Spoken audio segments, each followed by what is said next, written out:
नमस्कार दोस्तों, स्वागत है आपका आपके अपने यूट्यूब चैनल अमन प्रयास जीके में। जैसा कि फ्रेंड्स, आज ये आपका 17 सितंबर और 17 सितंबर को आपका एसएससी सीजीएल का एग्जाम था। तीनों शिफ्टों का एग्जाम समाप्त हो गया है। तो तीनों शिफ्टों में जो भी रिव्यू आप लोग के द्वारा हमें प्राप्त हुई, वो चाहे पेड हो या अनपेड हो, ठीक है, उसके उससे रिलेटेड जो है हम लोग अभी कुछ प्रश्नों को देखेंगे। इन्हीं टॉपिक से आपके प्रश्न आए हुए होंगे, हो सकता है प्रश्न ही आए हुए होंगे। पीडीएफ जो है आपको टेलीग्राम पे मिल जाएगा, जिसका लिंक डिस्क्रिप्शन में कमेंट सेक्शन में जो है पिन किया हुआ रहेगा। तो आप लोग जाकर उसको जो है ज्वाइन कर लीजिएगा। जो भी लोग चैनल पे नए हैं, चैनल को जो है सब्सक्राइब कर लीजिएगा, नोटिफिकेशन बेल को जो है ऑल पर क्लिक कर लीजिएगा। पीडीएफ का लिंक दो होगा, एक हमारे टेलीग्राम चैनल का लिंक होगा, ये हमारे चैनल का लिंक होगा अमन प्रेस जीकेजीएस, एंड दूसरा होगा एसएससी सीजीएल पीवीटी एलटीडी करके, ठीक है। पीडीएफ जो है आपको उसी में जाएगा, और पीडीएफ जो है डाउनलोड लेवल नहीं होगा, बस आप टेलीग्राम पे इसको पढ़ सकते हैं, ठीक है। तो चलिए शुरू करते हैं आज के पहले प्रश्न से। तो आज का जो पहला जो प्रश्न है वो है कि भारतीय संविधान का अनुच्छेद 312 जो है वह क्या कहता है। तो भारतीय संविधान का अनुच्छेद 312 के अंतर्गत जो है अखिल भारतीय सेवाओं के निर्माण के लिए राज्य भाषा उत्तरदायी होती है।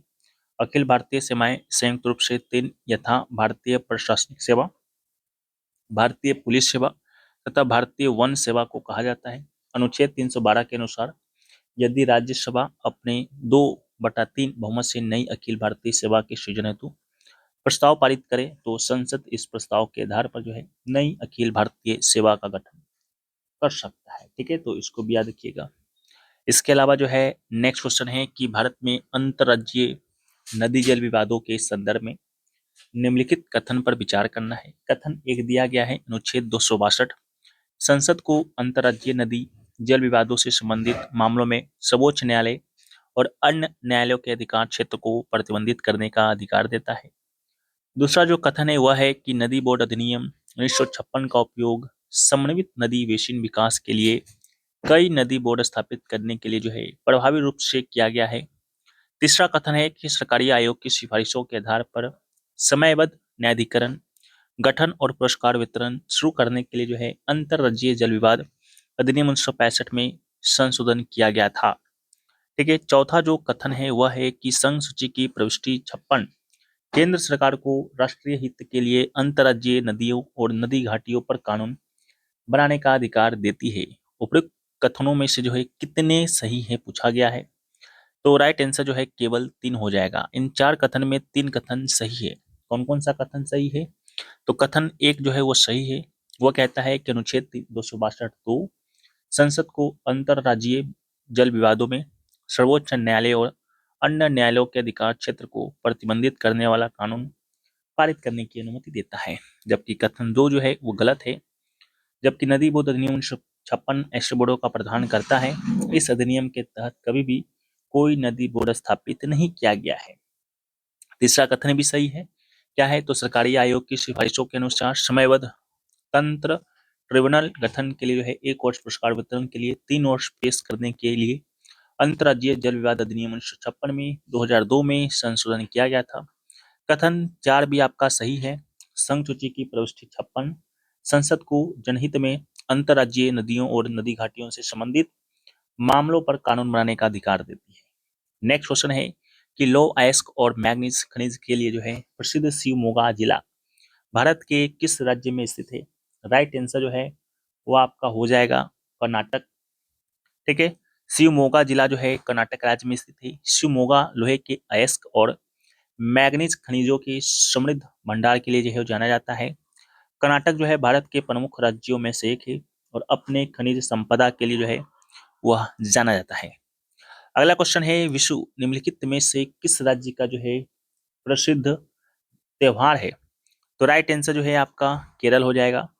विशु जो है केरल के लोगों के लिए नए वर्ष की शुरुआत का जो है प्रतीक है। यह त्योहार जो है मलयालम कैलेंडर के मेदम महीने में बहुत ही धूमधाम से जो है और जोश के साथ मनाया जाता है। त्योहार का सबसे महत्वपूर्ण हिस्सा जो है विशुकानी है। केरल के अलावा यह त्योहार मैंगलोर, तुलुनाडु और उडुपी जैसे पड़ोसी क्षेत्रों में भी मनाया जाता है। विशु को आतिशबाजी और रोशनी का त्योहार भी कहा जाता है। क्योंकि इस उत्सव में पटाखे फोड़े जाते हैं। ऐसा कहा जाता है कि कृष्ण ने विष्णु कृष्ण जो है विषु के दिन ही राक्षस नरकासुर का जो है वध किया था। ठीक है, तो इसको भी जो है आप याद रखिएगा। इसके अलावा जो है निम्नलिखित में कौन सा शासक जो है खिलजी, सैयद और लोदी वंश का संस्थापक है। ठीक है, तो प्रत्येक वंश के संस्थापक के साथ जो है सही विकल्प सही का मिलान करना है। ठीक है, तो उसको भी आप लोग यहाँ पर देखिए पूछा गया है, खिलजी वंश, सैयद वंश और लोदी वंश। ठीक है, तो यहाँ पर जो सही उत्तर है खिलजी वंश जिसकी स्थापना जलाउद्दीन खिलजी, सैयद वंश जिसकी स्थापना ख्रीज खां, लोदी वंश जिसकी स्थापना बलो लोदी ने किया था। ये जो है आपका सही उत्तर है। इसके अलावा जलाउद्दीन खिलजी 1290 में ममलूक वंश को हराकर जो है आपका खिलजी वंश की जो है स्थापना किया। इसके अलावा ख्रीज खां की बात करते हैं तो 1414 में तैमूर के प्रतिनिधि के रूप में सैयद वंश की स्थापना की। भलो लोदी जो है 1451 में सैयद वंश को हराकर लोदी वंश की स्थापना की। बल्लो लोदी जो है दिल्ली सल्तनत में जो है सबसे अधिक सालों तक शासन करने वाला जो है शासक था। ठीक है, तो इसको भी जो है याद रखिएगा, ये भी जो है इंपॉर्टेंट है। अगला है भारत का पहला सफल मिशन कौन सा था। तो जो भी विकल्प दिए गए थे उसमें जो है चंद्रयान 1 जो है उसका राइट आंसर था। चंद्रयान 1 भारत का पहला सफल मिशन था। यह 2008 में लॉन्च किया गया था। इसने चंद्रमा की सतह पर पानी के अणुओं की खोज में महत्वपूर्ण भूमिका निभाई थी। ठीक है, तो इसको भी याद रखिएगा। इसके अलावा चंद्रयान 1 जो है यह भारत का पहला चंद्र मिशन था जो सफलतापूर्वक लॉन्च किया गया था। इसने चंद्रमा के रासायनिक और खनिज मानचित्रण में सहायता की थी। मंगलयान की बात करेंगे तो यह भारत का मंगल ग्रह पर भेजा गया पहला मिशन था जिसने मंगल ग्रह की कक्षा में पहुंचने में जो है सफलता हासिल की थी। हालांकि यह जो है चंद्रवन मिशन के बाद आया था। गगनयान की बात करेंगे तो गगनयान जो है यह भारत का पहला मानव अंतरिक्ष उड़ान कार्यक्रम है। अभी यह मिशन विकास के चरण में है। इसे भविष्य में लॉन्च किया जाना है, इसलिए यह अभी तक सबसे पहला सफल मिशन नहीं है। ठीक है, तो इसको भी याद रखिएगा। नेक्स्ट क्वेश्चन है कि पश्चिमी घाट के महत्व को समझाइए। निम्नलिखित कथनों में से सही विकल्प का मिलान करें। बताएं कि कौन सा कथन पश्चिमी घाट के महत्व को जो है सही ढंग से दर्शाता है। कथन 1 है कि पश्चिमी घाट भारत में मानसूनी वर्षा को प्रभावित करता है। इसके अलावा पश्चिमी घाट कई प्रमुख नदियों का उद्गम स्थल है। पश्चिमी घाट जैव विविधता का महत्वपूर्ण केंद्र है। पश्चिमी घाट जलवायु नियंत्रण में महत्वपूर्ण भूमिका जो है निभाता है। ठीक है, तो बताना था कौन सा सही है, तो सभी कथन जो है सही है। ठीक है, पश्चिमी घाट जो है दक्षिण पश्चिम मानसून को रोककर भारी वर्षा का जो है कारण बनता है, विशेष रूप से पश्चिमी तट पर। नदियों के उद्गम को लेकर बात करेंगे तो गोदावरी, कृष्णा, कावेरी जैसी प्रमुख नदियां जो हैं पश्चिमी घाट से ही निकलती हैं। जैव विविधता के अंतर्गत बात करेंगे तो पश्चिमी घाट जो है यूनेस्को विश्व धरोहर स्थल और यह जैव विविधता हॉटस्पॉट के रूप में जो है आपका जाना जाता है।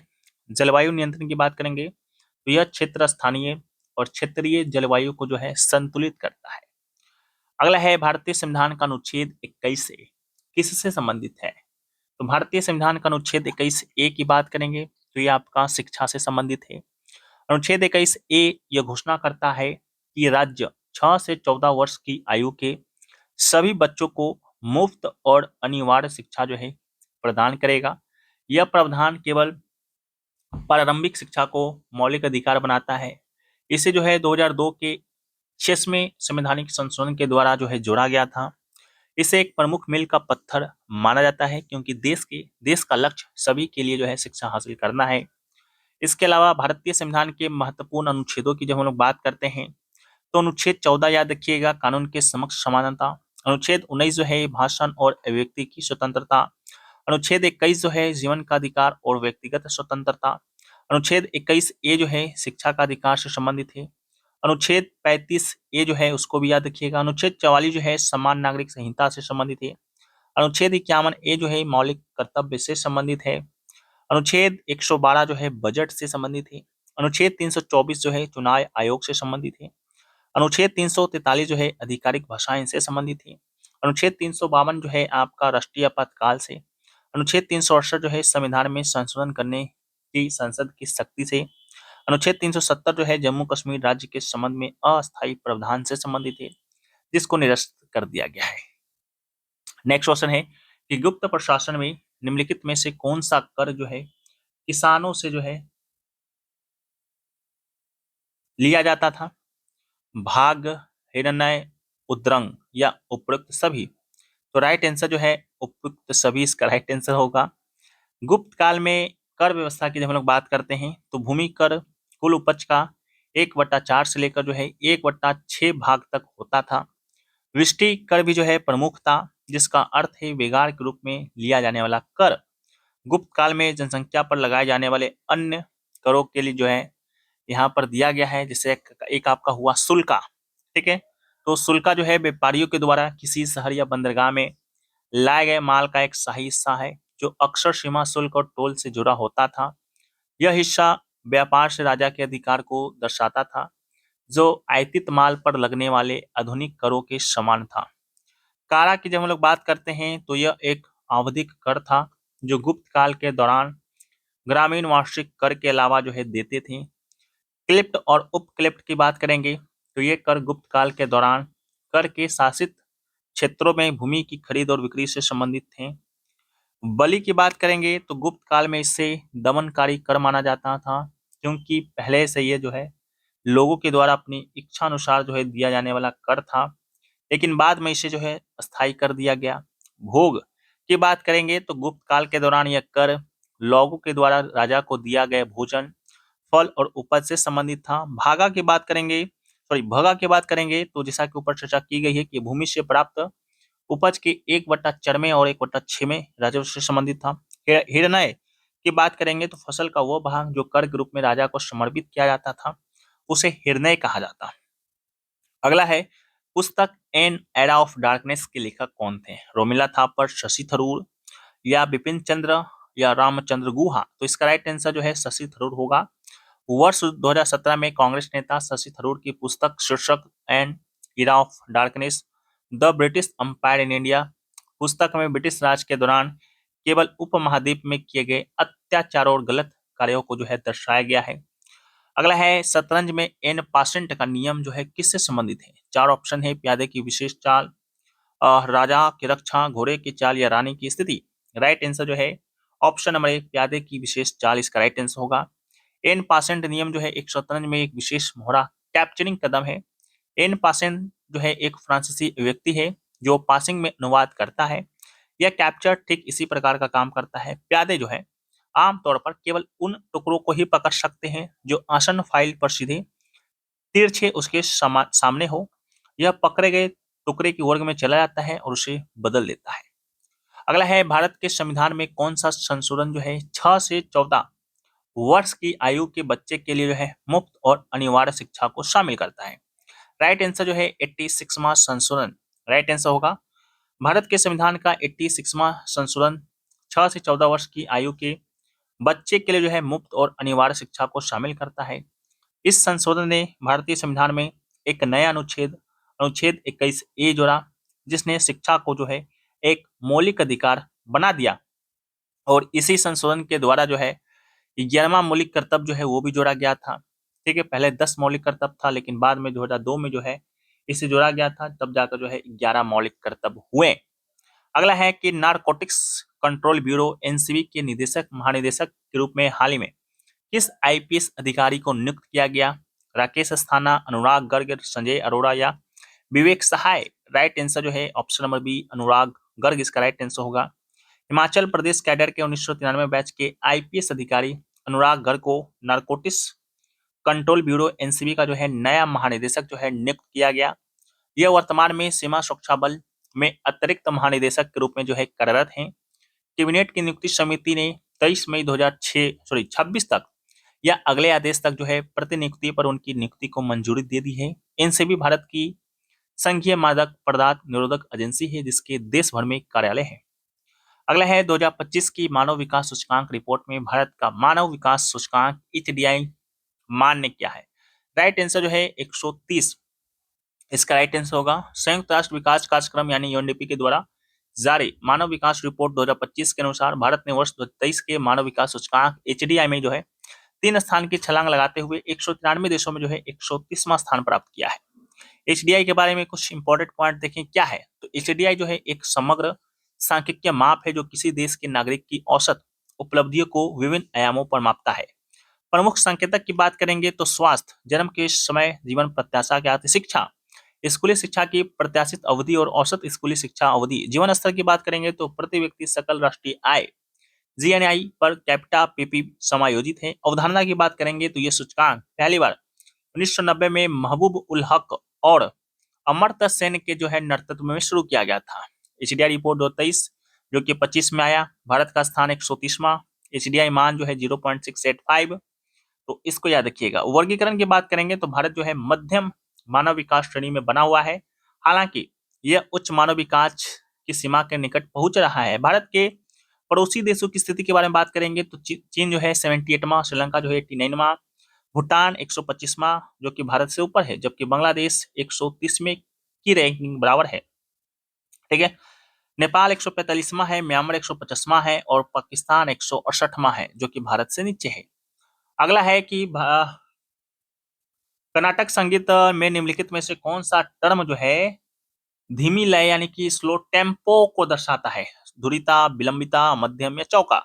राइट आंसर ऑप्शन में भी विलंबिता इसका राइट आंसर होगा। कर्नाटक संगीत में धीमी लय को दर्शाने वाले शब्द जो है विलंबित है और यह लया या लय के 3 मुख्य वर्गीकरणों में से एक है, जिसे विलंबिता यानी कि धीमी, मध्यमा यानी कि मध्यम और ध्रुत यानी कि तेज शामिल है। विलंबिता यह शब्द विलंब से चलने वाली लय को संदर्भित करता है जो धीमी गति से होती है। मध्यमा की बात करेंगे तो यह मध्यम गति की लय होती है जो ना तो बहुत धीमी होती है और ना ही बहुत तेज। ध्रुत की बात करेंगे तो यह तेज गति की लय है। अगला है बिमस्टेक की 6ठी शिखर सम्मेलन बैठक 2025, जैसा कि आपको मालूम होगा थाईलैंड के बैंकॉक में आयोजित हुआ। ठीक है, तो उसके बारे में कुछ आपके कथन टाइप के प्रश्न जो है, इसका विषय बिमस्टेक प्रोस्पियस रिसाइलेंट एंड ओपन था। भारत ने जो है बिमस्टेक एथलेटिक्स मीट 2025 की घोषणा की। बताना है कौन सा कथन सही है, तो दोनों कथन आपका यहाँ पर सही है। बिमस्टेक की जो है 6वीं शिखर बैठक जो है 4 अप्रैल 2025 को थाईलैंड के बैंकॉक में आयोजित हुआ, जिसका विषय बिमस्टेक समृद्ध, लचीला और खुला था। इस दौरान जो है भारत ने 2025 में बिमस्टेक एथलेटिक्स मीट की जो है घोषणा किया। ठीक है, तो कथन 1 जो है भी हो गया, कथन 2 भी हो गया। ठीक है, तो इसको याद रखिएगा। अगला है बर्नौली सिद्धांत के अनुसार पर जो है पाइप में वेग बढ़ने पर दबाव कम हो जाता है। इस पर आधारित प्रश्न आपका है कि यदि पाइप का व्यास कम हो जाता है तो निम्नलिखित में से क्या होता है? वेग बढ़ता है, दबाव घटता है, या केवल एक सही है या केवल 2 सही है? ठीक है, इस प्रकार का प्रश्न आपका आया, तो आंसर था कि दोनों सही है। पाइप का व्यास कम होने पर वेग और दबाव दोनों में वृद्धि होती है।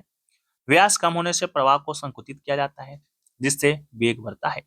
बर्नौली के सिद्धांत के अनुसार जहां वेग बढ़ता है वहां दबाव कम होता है, लेकिन पाइप के व्यास में कमी से तरल के आयतन को एक छोटे से क्षेत्र से गुजरना पड़ता है जिससे गतिशील दबाव बढ़ता है। इसलिए पाइप का व्यास कम होने पर वेग बढ़ता है और दबाव कम होता है, जिसका अर्थ है कि दोनों कथन सही है। अगला है निम्नलिखित में से कौन सा जीवित कोशिका में ऊर्जा का प्राथमिक स्रोत नहीं है? ATP है, ग्लूकोज है, DNA या NADH है? तो राइट आंसर जो है DNA। ATP, ग्लूकोज और NADH ऊर्जा उत्पादन में शामिल, जबकि DNA जो है अनुवांशिक सामग्री है। जीवित कोशिका में ऊर्जा का प्राथमिक स्रोत नहीं होने वाला विकल्प C है जो कि DNA है, क्योंकि ATP ऊर्जा का प्राथमिक वाहक, ग्लूकोज ऊर्जा का प्राथमिक स्रोत और NADH इलेक्ट्रॉन वाहक है जो ऊर्जा उत्पादन में सहायता करता है। ठीक है, बाकी स्पष्टीकरण है, इसको आप लोग यहाँ पर देख लीजिएगा। कोशिका का मुद्रा किसे कहा जाता है? तो ATP यानी कि एडेनोसिन ट्राइफॉस्फेट को कहा जाता है। ग्लूकोज की बात करेंगे तो ये कार्बोहाइड्रेट का ही रूप है जो कोशिकीय शोषण के माध्यम से ATP में परिवर्तित होता है जिससे कोशिका को ऊर्जा मिलती है। DNA डीऑक्सी न्यूक्लिक एसिड इसका फुल फॉर्म होता है, और DNA जो है अनुवांशिक जानकारी को संग्रहित करता है। ठीक है, ये कोशिका के कार्यों के लिए जो है ऊर्जा प्रदान करने का सीधा स्रोत नहीं है। एनएडीएच की बात करेंगे तो निकोटिनेमाइड एडेनिन डाइन्यूक्लियोटाइड। एनएडीएच एक जो है सह एंजाइम है जो रेडॉक्स अभिक्रियाओं में जो है इलेक्ट्रॉनों को ले जाता है। यह ऊर्जा उत्पादन के लिए महत्वपूर्ण है, विशेष रूप से ग्लाइकोलाइसिस और सिट्रिक एसिड चक्र में, लेकिन यह स्वयं ऊर्जा का प्रत्यक्ष स्रोत नहीं है। अगला है हिमाचल प्रदेश के लोक नृत्यों में निम्नलिखित में से कौन सा राज्य का सबसे प्रसिद्ध नृत्य माना जाता है? तो ऑप्शन के अकॉर्डिंग इसका राइट आंसर नाट्य होगा। ठीक है, हिमाचल प्रदेश का सबसे प्रसिद्ध लोक नृत्य जो है नाट्य है, जो गिनीज वर्ल्ड रिकॉर्ड में जो है दर्ज सबसे बड़े लोक नृत्यों में से एक है। यह नृत्य कुल्लू, सिरमौर, शिमला जैसे क्षेत्रों में विशेष रूप से प्रचलित है। पारंपरिक रूप से ढोल ढमाऊ वाद्य यंत्रों की ताल पर किया जाता है। अगला है कि निम्नलिखित में से सही मिलान करें। लोधी वंश, खिलजी वंश, लोधी वंश कांत या खिलजी वंश कांत। तो लोधी वंश जिसकी स्थापना भल्लू लोधी ने किया था, बिल्कुल राइट है। खिलजी वंश जिसकी स्थापना जो है अलाउद्दीन खिलजी ने नहीं किया था, लेकिन जलाउद्दीन खिलजी ने किया था, लेकिन संबंधित है। लोधी वंश कांत की बात करेंगे तो पानीपत की पहली लड़ाई 1556 के बाद जो है हो गया था। खिलजी वंश कांत जो है 1320 में हुआ था। ठीक है, 1296 में स्थापना हुआ था। पूछा गया था कौन सा सही है, तो सभी कथन यहाँ पर आपका सही है। ठीक है, लोधी वंश की स्थापना बल्लू लोधी ने 1451 ईस्वी में किया था। दिल्ली सल्तनत पर शासन करने वाला अंतिम अफगान शासक था। देन खिलजी वंश की बात करेंगे तो सबसे महत्वपूर्ण शासकों में से एक था। लोधी वंश का अंत पानीपत की प्रथम लड़ाई के बाद से हो गया था, जो कि 1526 में हुआ था। बाबर ने इब्राहिम लोधी को हराया था और दिल्ली सल्तनत का पतन किया था और मुगल साम्राज्य की स्थापना की थी। खिलजी वंश का अंत जो है 1320 में हुआ था, इसको भी याद रखिएगा। इसके बाद तुगलक वंश जो है अपना शासन संभाला।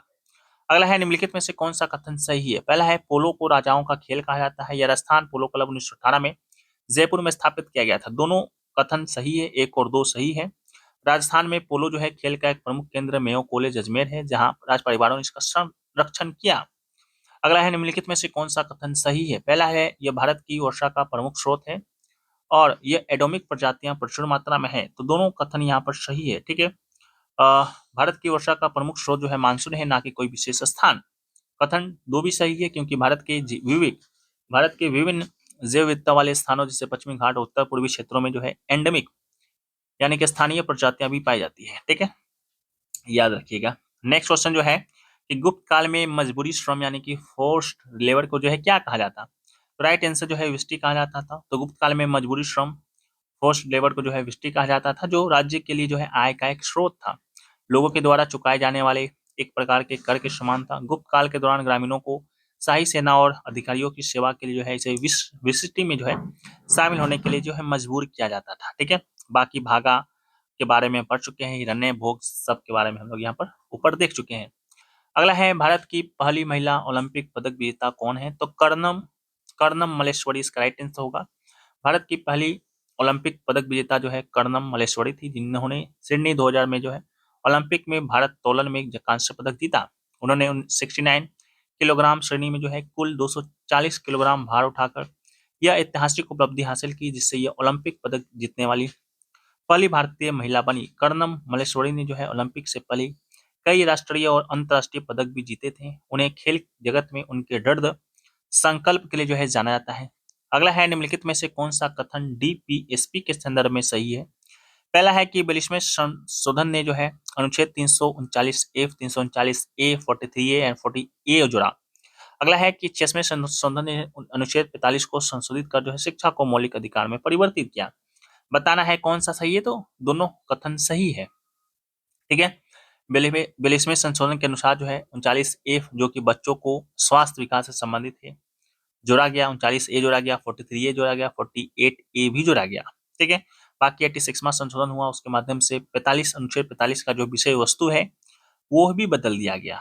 ठीक है, तो अनुच्छेद 39A क्या है? तो गरीबों को निःशुल्क कानूनी सहायता प्रदान करना। अनुच्छेद 43A क्या है? तो उद्योगों के प्रबंधन में श्रमिकों की भागीदारी सुनिश्चित करना। अनुच्छेद 48 जो है पर्यावरण की रक्षा करना, उसमें सुधार करना तथा वनों और वन जीवों की रक्षा करना।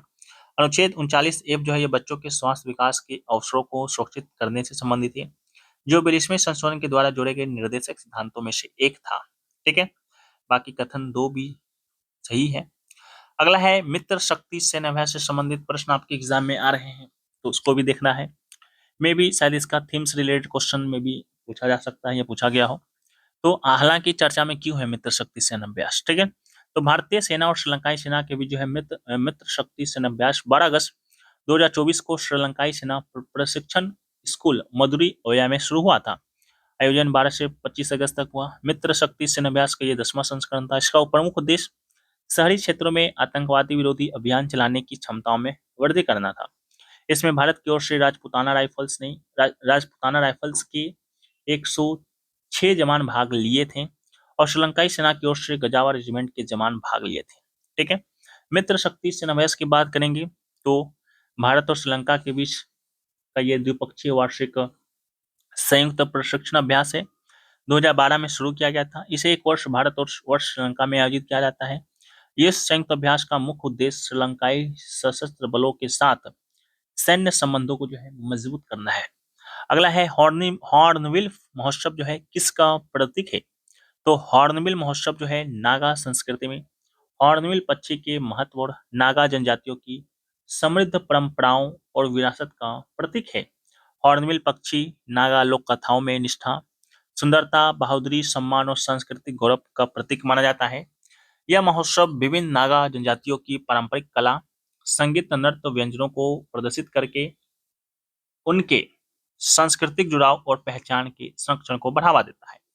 किस राज्य में मनाया जाता है। नागालैंड में मनाया जाता है। कब मनाया जाता है। दिसंबर में मनाया जाता है। अगला है छऊ नृत्य में नर्तक फर्श पर चोट मारने के लिए है निम्नलिखित में से किसका उपयोग करते हैं। बांस की डंडी का, लोहे के हथियार का, पत्थर का या कोई हथियार नहीं। तो राइट आंसर जो है ऑप्शन नंबर ए बांस की डंडी होगा। छऊ नृत्य जैसा कि हमने पहले भी आपको बताया पूर्वी भारत, उड़ीसा, झारखंड, पश्चिम बंगाल, उड़ीसा में जो है मयूरभंज छऊ, झारखंड में जो है सराय केला छऊ एंड पश्चिम बंगाल में जो है पुरुलिया छऊ का एक पारंपरिक मार्शल आर्ट आधारित नृत्य है जो यूनेस्को की अमृत सांस्कृतिक धरोहर में शामिल है। इसमें नर्तक सामान्यतः पुरुष मॉक कॉम्बैट तकनीकों का उपयोग करते हैं जिसमें बांस की डंडी बैम्बो स्टिक से फर्श पर जोरदार चोट मारकर लय बनाई जाती है। यह नृत्य बसंत उत्सव के दौरान रात में खुली जगह पर किया जाता है। इसमें ड्रम की ध्वनि के साथ संगीत होता है। लोहे या पत्थर का उपयोग नहीं होता क्योंकि ये लोक मार्शल परंपरा पर आधारित है न कि वास्तविक हथियारों पर। अगला है गुप्त वंश के प्रशासन में विभिन्न विभाग और उनके अधिकारी दिए गए हैं। निम्नलिखित में से सही विभाग और उनके अधिकारों का मिलान करना है। जैसे विभाग दिया गया है सैन्य विभाग, इसके अधिकारी दिया गया है महादंडनायक। दूसरा है राजस्व विभाग, इसके अधिकारी हैं उद्योगपति। तीसरा है न्याय विभाग, इसके अधिकारी हैं धर्माध्यक्ष। और अगला है गुप्तचर, जिसके अधिकारी का नाम सामने दिया गया है महाप्रधान। पूछा गया है कौन सा सही है, ठीक है। तो यहाँ पर हम लोग देख लेते हैं। गुप्त वंश के प्रशासन में प्रमुख विभाग उनके अधिकारियों का जो विवरण है। सैन्य विभाग, इसका जो नेतृत्व करता था महादंडनायक या महासेनापति करते हैं, जो सेना और युद्ध से संबंधित मामलों को देखते थे। तो ये सही है। दूसरा है राजस्व विभाग, इसका प्रबंधन जो है विनय स्थितिपति या समाहर्ता जैसे अधिकारी करते थे, ना कि उद्योगपति। उद्योगपति व्यापारी उद्योग से संबंधित हो सकते हैं लेकिन राजस्व विभाग का प्रमुख नहीं था। तो सेकेंड वाला गलत था। अगला है न्याय विभाग, तो धर्माध्यक्ष या अन्य स्थानीय अधिकारी जैसा नगर सृष्टि न्याय से संबंधित मामलों को देखते हैं। तो कथन 3 भी सही है। गुप्तचर विभाग जो है इसका नेतृत्व प्रधान नहीं बल्कि गुप्तचरों जासूसों के लिए जो है विशेष अधिकारी जैसे दुत्तक या अन्य गुप्तचर इकाइयां करती थी। तो ये आपका गलत है, ठीक है। अगला है महालनोबिस मॉडल किस पंचवर्षीय योजना से संबंधित है। तो ऑप्शन जो है द्वितीय पंचवर्षीय योजना इसका राइट आंसर होगा, जो कि 1956 से लेकर 1961 तक जो है चला। महालनोबिस मॉडल जो है भारतीय सांख्यिकीविद प्रशांत चंद्र महालनोबिस के द्वारा 1953 में विकसित एक आर्थिक विकास मॉडल है। यह द्वितीय पंचवर्षीय योजना 1956 से 61 का आधार बना, जिसमें भारी उद्योग जैसे इस्पात संयंत्र पूंजीगत वस्तुओं पर जोर दिया गया। इस योजना का उद्देश्य दीर्घकालिक आर्थिक विकास के लिए संसाधनों का संतुलित आवंटन था। यह सोवियत मॉडल से प्रेरित था और भारत की औद्योगिकरण प्रक्रिया को गति भी दिया, ठीक है।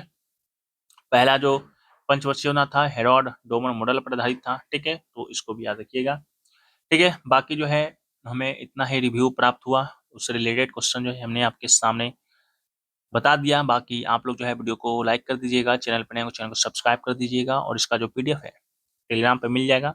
दोनों टेलीग्राम चैनल को ज्वाइन कर लीजिएगा। और हाँ, जिस टॉपिक से आपके एग्जाम में प्रश्न आ रहे हैं वो भी टॉपिक आपको कराया जा रहा है। जिससे पहला टॉपिक जो है पाषाण काल और सिंधु घाटी सभ्यता से रिलेटेड था, उसको करा दिया गया है। उसका भी लिंक आपको डिस्क्रिप्शन में मिल जाएगा, वहां से भी जाकर आप लोग उसको देख सकते हैं। तो मिलते हैं हम लोग नेक्स्ट वीडियो में, जब तक के लिए जय हिंद फ्रेंड्स, वंदे मातरम।